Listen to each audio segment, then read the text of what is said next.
Laura went to the stable. 4 horses stood there. She put a saddle on Star. He was 7 years old, big and dark brown. Her sister came out to the stable. They were both going to exercise the horses.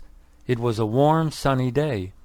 Janice saddled up Moonbeam, a white mare. They got on the horses and started walking them.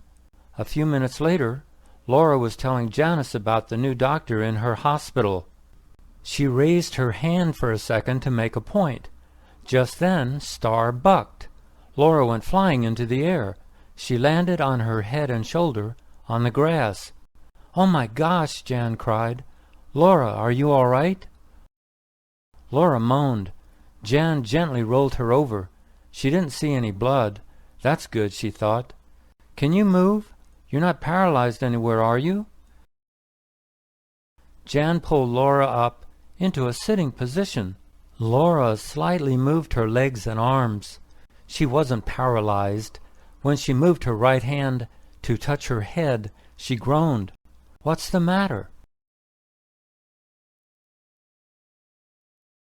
"That hurt. When I moved my arm, it hurt." They still didn't see any blood. Jan unbuttoned the top buttons on Laura's blouse and looked at Laura's right collarbone. "Oh no," she said.